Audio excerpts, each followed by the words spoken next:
quick day today, guys. Just gonna put the calipers on and this strut rod on, or the support rod on for the master cylinder, and that'll probably be it for today.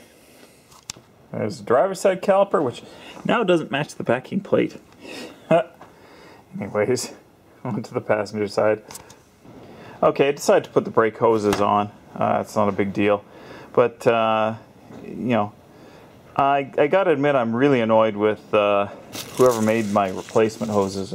I'll show you, but not that they're any big deal there. They're exactly the same as that. But you can see them down there. And what annoys me with these replacements is that they didn't give you the bolt. And okay, maybe I can understand that, you know, it's not the same for every model that of, you know, these hoses might potentially go on, but they didn't give the copper washers. I had to find those from another kit that I had lying around, and the threaded nut on this end, the one thing that would be a bitch to find somewhere, they didn't include that. I don't know why. Just stupid. Just nickeling and diming you to death. I think I got these hoses from LMC, and they are just notorious for charging you for every little nut and bolt that you need for something. It's actually quite annoying. Anyways, so those are more or less on there. The support is on there, and it's nice and solid. Put the proportioning valve on there. So I'll start running the lines tomorrow, and we'll go from there.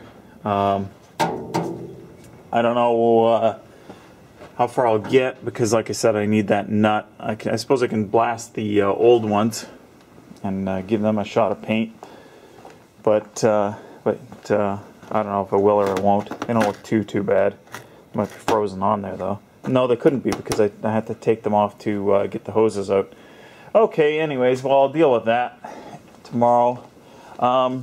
So just for whoever's been guessing about what's in here, yes, the box does say Mitsumi. Or Mitsumi, there's no T in there. And it's aluminum extrusion, brackets, handles, and all that sort of fun stuff. This is from plans I found on the web, buildlog.net, and what this is it's a large part of the pieces for a home-built laser engraver. And that's pretty damn appealing to me. I've seen some people do some pretty amazing stuff with them. I don't have all the components yet. About what I'm short are the most key parts yet, which are the laser tube and the power supply for the laser. But most everything else is there. I've already got all my control circuitry for another project, and all that. This is secret project number 2. So this is the homemade laser engraver, and you might say to yourself, well, you're going to spend as much money as you would for one you'd buy, you know, commercially, but all those commercial ones are Chinese made, and they're actually quite crappily made, whereas this one, the guy had some very well laid out plans for it. There's a whole community of support for this as well. That's buildlog.net for this one. And that's secret project number 2. Now the other project was what I think everybody guessed that was, which is a CNC router. And that's what these parts up here are for.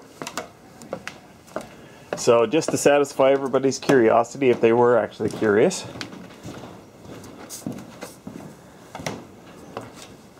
Now these parts here are all the pre-bent pieces and laser cut and all that fun stuff. Or maybe they were water jet cut, actually. I'm not really sure. I don't know if I can see any kind of heat distortion or not. So I'm going to guess they were probably water jet cut. CNC bent, and this is the carriage and any of the support structure for the MechMate CNC router. I'll include the link to that in the thing there in case you're curious. This is another home-built one that will be considerably less expensive than any of the commercial varieties, like probably by about, I don't know, 3 or 4 orders of 3 or 4 times. So 3 or 4 orders of magnitude mean it cost a couple of bucks, but no, by about 3 or 4 times is less price there. That one I don't have a lot of the parts for. I still need to source all the structural steel that goes with those parts there, and stepper motors and and any of that sort of fun stuff there. So that's secret project number 1 up there, is the CNC router table, which also would be used for CNC plasma, which I've got, you know, like I've got a really good CNC, or a really good plasma cutter that I don't use as much because it's kind of a pain in the butt. And I've got that cheap one over there, the red 3-in-1 welder there, that's TIG, plasma, and stick. Anyways, get this stuff done, torque everything, and then I'm going to call it a day. So thanks for watching, guys.